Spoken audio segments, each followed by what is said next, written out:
Papa James, for those who wasn't here when I first introduced. We are talking about Nia, purpose. We are talking about the resiliency of us as a people. I told you that in Kemet, ancient Egypt, they carved in the walls because they knew that one day we would forget who we were, right?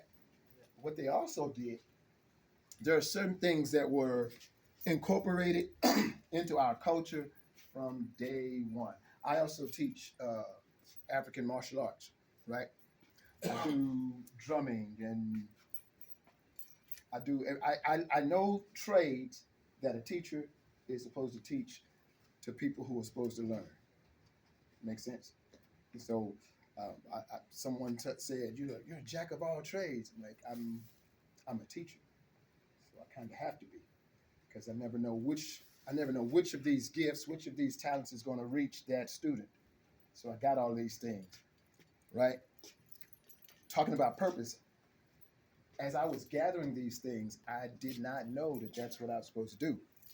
But I gathered all of these things. I put in this bag. I got that. I learned that. Put them in the bag, right?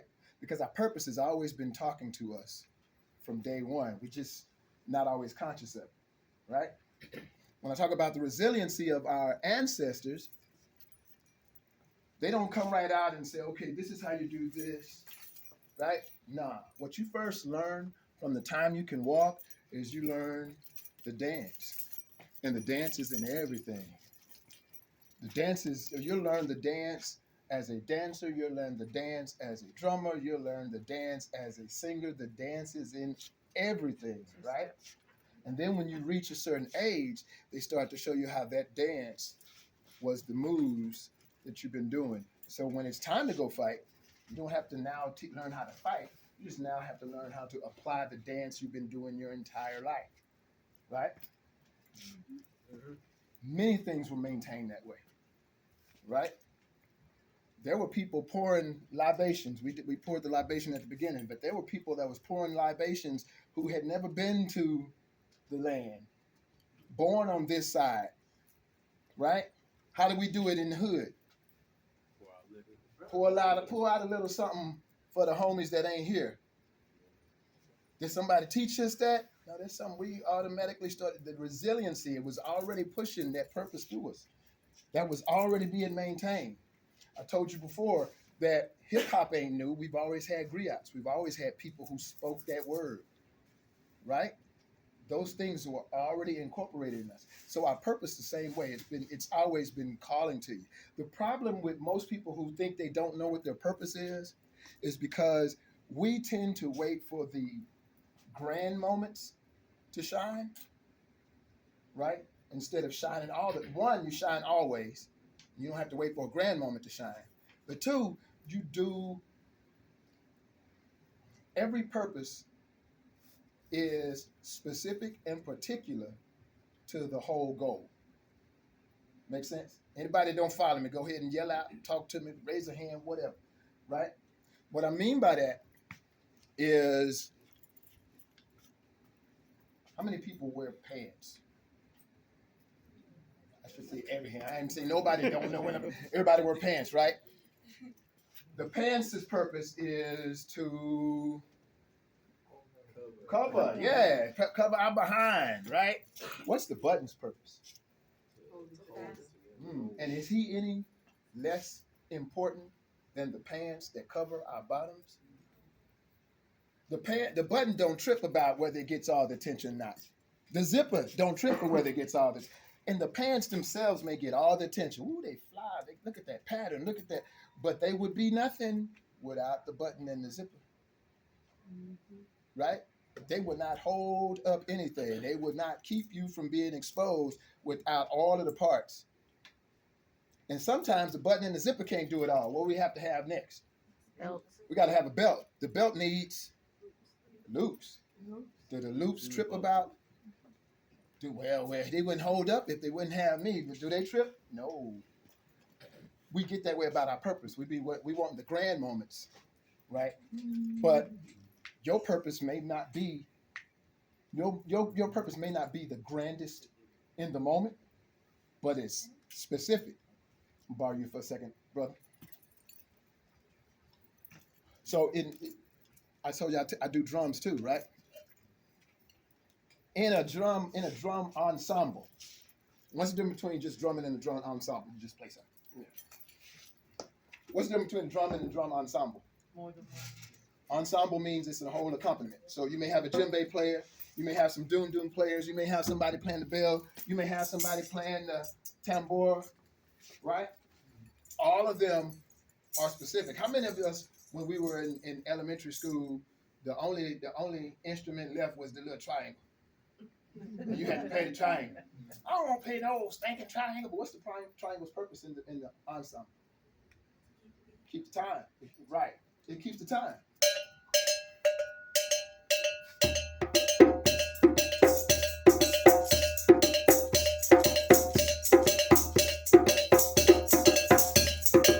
Never keep playing. You hear just the drums, man. When that timekeeper comes in, it changes the whole flow of the rhythm. When she plays, go ahead. The tambourine also keeps time, right? But it has a different way that it keeps the time. It has a different flash. The bell ringer can.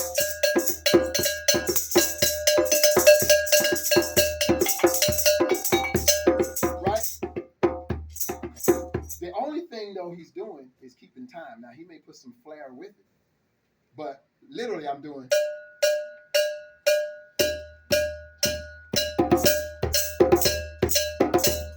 But because I want to be that type of bell, because I want to be the type of bell that gets the attention, I throw some other stuff in there. But really, all I'm doing is. I appreciate y'all. Our purpose may be that, but we want the flashier moments, right? So I heard people saying, well, my purpose is supposed to feed me. When the Creator, when the Spirit that created all of us created us, it didn't say your purpose was going to feed you. It says, I need you to do this. If it feeds you, great. If you figure out a way to make it feed you, great. But what I need is for you to do this. And if you do this, there's all kind of scriptures and what's the other word for scriptures? Proverbs. There's all kind of scriptures and proverbs that talk about if you just do the thing that you are here to do. Fela Kuti has a song says, let us do what we came into the room to do. The room being earth. Let us do what we came here to do. And if you do that, all things else will be given unto you, right? But do the thing that you came here to do. Do the birds wait for you to come outside to sing? No. The birds sing because the birds are supposed to sing. That is their job. There's a proverb that says, the bird doesn't sing because it has answers. The bird sings because it has a song.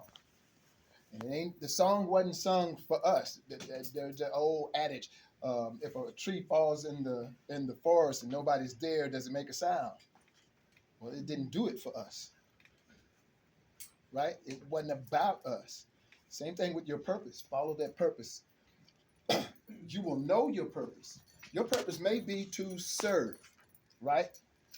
Your gifts make it where you can do that purpose easier. And your gifts should feed you. But your purpose was to serve.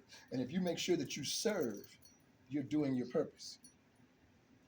And like I said, back to resiliency, that's something that's been pushing you throughout. The sister told me I have a teaching spirit. I am a teacher. Even though that's not the occupation that I'm doing right now, I am a teacher. But when you're that thing, you're that thing at all times. I've had jobs where I was a security guard. All I'm supposed to be doing is guarding the building, maintaining the flow of traffic, and have people will come up and say, "Say, brother, what do you think about it? How do you?" And I end up teaching, even on a job that didn't have nothing to do with teaching. My first, I guess I call it formal. My first formal class of teaching anybody, I was 8 years old on the playground of Mark Twain Elementary. Anybody ever heard of that school? It's right up in Oak Cliff. off of Keith Polk, excuse me, Oh, off of Polk. Anyway, 8 years old, Mark Twain Elementary. I taught a lesson about Job in the Bible. Did I teach about Job because I wanted to be a preacher? That's what my pastor thought. Somehow my pastor hears about it. And that next Sunday, I get brought into the inner sanctum, and he put me in his office right before he's getting ready to do the sermon, and he lets me see how the rituals that he does to get us ready for the sermon, and I get to learn all this, and he talks about it because they heard this 8-year-old boy teaching about Job on the playground. He must gonna be a preacher, so they brought me in to learn how to be a preacher. I couldn't tell him it wasn't the word I was crazy about. It was the teaching that I was crazy about. And the only thing they wasn't teaching at school was the Bible. So that must be my job. Right? That purpose has always been there. Your purposes have always been there. And it's something that if you don't look for splash points, you know exactly what that purpose is. If you're saying, yeah, but if I'm supposed to do that, why it doesn't, like I said, the universe didn't care if it fed you. The universe cared about if you did that. It makes sure you never went hungry. How many people starving? So everybody's eating, right? How many people living in their purpose and eating at the same time? Because that's the thing that you got to do. That's the way. That's the next part of it, right? We talk about these principles we were discussing earlier. If we were just following the principle, whether you get into the celebration is this Kwanzaa event. The celebration is this Kwanzaa event. But the principle is something you're supposed to be living all year long. The principle is something you're supposed to do daily. If we were living those principles and doing all that stuff daily, we would be further along as a collective. definitely. But sometimes we just do the celebration and don't do the rest. What's the purpose of Black History Month? Teach us about ourselves. I like that, but it's wrong. Anybody else? Anybody So else? remember our contributions to the country? I like that, but it's wrong. So when Black History Month started, it was first Black History Week. When it was started, quoting from Carter G. Woodson, this is a celebration of what you should have been learning all year long. It's a celebration of what you should have been learning all year long. But what did we turn it into? This is the month you get to learn something. But you should have been learning it all year long and celebrating during that month. Instead, it turned into let's teach them something during that month. And what they usually teach you, about the same 5, 6 people? Yes. Civil rights movement. And they usually teach you the 5, 6 safe people. Mm-hmm. Because what's the purpose of schools? What's the purpose of education? What's the real purpose of education? Let's go first. What's the purpose of education? I'm about to say, I can't see that. Keep people managed. What's the purpose of education? It does that. I wonder what's the real purpose, not what it does, because it does throw off. It does do all of that stuff. Make people control. So since time immemorial, am I saying that right? Since the beginning of time, education was a way for an elder to transfer the knowledge that they had about how they lived, how to maintain what they have to the next generation so that you could at least maintain it and hope to advance it, right? That's what education is supposed to be. Education is supposed to solve a problem. If what we've been doing only yields this much crops, I'm gonna tell you what we've been doing to yield this much crops, but we got more people, we need more crops than that, then your problem to solve is how we expand what we got, right? That's what education should be doing. But what education turned into, specifically in the Western world, was the propaganda tool to maintain order. And so they're only going to teach you what maintains order. Why do you go to school for 8 hours? It's like a full-time job. Because it's a job. They're training you to be prepared for a job that's 9 to 5. Only you go 8 to 3, 8 to 4. They're training you for a job because you can learn what you need to learn in 4 hours. Mm-hmm. And it used to be especially for our people. You went to school for 4 hours. You worked On the crops. in the crops the rest of that time, Mhm. and they swapped. I remember my mother is of the generation where half of the students went in the morning, other half went in the evening. When the ones that went in the morning got out from school, they went to work. The other ones worked in the morning, went to school in the evening. 4 hours, 4 hours. Right? You can learn what you need to learn in 4 hours, but they train you 8 hours. Why do they train you in these assembly line functions, right? Because at the time the Americans started the education system, they were in the middle of the Industrial Revolution. So you need to learn how to be assembly line. So I'm gonna plug in, plug in, plug in, plug in, and when I get back, I should have a Cadillac. You're a Toyota. Where do they put the Toyotas? In special ed. Because we're supposed to have a Cadillac at the end of this assembly line. And you didn't turn out to be what we needed you to be, so you get put in special ed. Right? All of that has been part of that system. And so that's why we've gotten so so lost with who we are. Because there's a natural thing in Kemet. The way they taught in ancient Egypt was you came to school, and today's lesson, you would have a lector, you'd have a person who's teaching the class. He says, today's lesson is transformation. And every lesson would be about transformation. Transformation of numbers, translation of words, transformation of solid to liquid, liquid to gas. All you learned all day long involved transformation, right?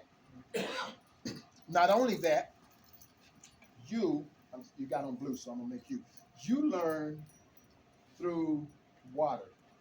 What do we know about water? Water flows. Water flows. So I have to teach you in a way that flows, right? I was a pre-K teacher for 4 years. Thank you. I was a pre-K teacher for 4 years. I had some students who I can tell you, hey, that's a blue suit. It's got black in it, it's accented, and it's by Nike. I can tell him. I can show it. I can hold it up in front of him. He wouldn't remember none of it. I say, make it a rap. Not only would he remember that, he would remember how the zippers go. He would add other things in. So he learned rhythmically. He couldn't learn the didactic way. He had to learn something rhythmically. I had to make sure that was part of his lesson. I had kinetic learners. What's the kinetic learner? Touch. Motion. So I had the student that has to move around, I let them move around. The student that has to touch, even if it ain't a lesson that you need to touch, I had to let you come up and touch it, because you can't learn. I don't learn with just sitting here. When education was done that way, we all came out fulfilling our purpose, doing what we're supposed to do. S.U. Deli used to always say, you're born geniuses, and you're trained fools. You're born geniuses. When you were born, the universe has already said, this one learns this way, that one learns that way, that one learns that. She's supposed to do, he's supposed to do, they're supposed to do. But the assembly line says, everybody's supposed to be a Cadillac at the end of this. So you were born a genius and then trained to be a fool. So part of this whole celebration of Kwanzaa was to break that, to get us back. And how do we do that? How do we recollect ourselves? How do we get back to who we're supposed to be and move in that purpose and move in the light that we're supposed to move in, right? These principles were the ways to lead us back to that. And then from there, move out. But I can't just help you identify yourself. I can't help you identify yourself and don't have an economic component. Because we are so far behind that you can't wait until you gather all of this other stuff and then try to do it, because we're already behind now, right? We're supposed to be here already. We're definitely going to struggle to get to there if we're still trying to get here. And if I wait till you get here to help you know the stuff you got to do to get there, you're that much further behind. So all of the components had to be part of the Kwanzaa ideology. I'm not even talking about the celebration. It had to be part of that mindset from the beginning so that you can get to where we need to. We were talking the other day about how the bar is so low that anything that's easily seen as an advancement is really a mediocre because the bar is low. But when you've had nothing and you now have something, then you think you've had the world, but we haven't begun to do that. I'm going to close out by saying, in the next year, in your next days, we need to start to own the platform of culture, right? They don't sell anything without you, but we don't own the culture. You got what's TJH, the lawyer, talking about I stand on business. That's a term that came out of our lexicon, right? Being about it. All of that stuff came out of our lexicon. They're now selling their products through it. How many of us got paid for them using the terms that we never get paid for our culture content, but we control it. We created it, right? It's time for us to now own that platform. So start looking in that ways. Whatever it is you do, one, maintain your purpose. If you don't know your purpose, let's go inside, get quiet. The universe has been trying to tell you. The breeze has been trying to tell you. The raindrops. Everything has been trying to tell you what you're supposed to be doing, right? Sure. Be all right being a button. Be all right being a zipper. Be all right being a belt loop. Because in the end, everything is going to, if we were a single people, then we need to celebrate just our single moments, but we're not. Sometimes one of my purposes is to be the light in darkness. What's the one thing that I have to take away from that, though? I'm the light in darkness. Somebody help me. I'm the light in darkness. What do I have to accept as going to be part of my life? I'm going to be in darkness. Right? Because I'm supposed to be the light in darkness. And I can't just be the light when the light's out. I got to be the light all the time. Because there's always somebody in the darkness trying to find their way out. And my purpose is to always be that light so they can find their way out. Which means sometimes I got to go into some dark places. Your purpose may have that attached to it as well. Don't run from that. Be the light, because you are the light. And we've always been the light. I say? I say. Who's The next? next 10 minutes.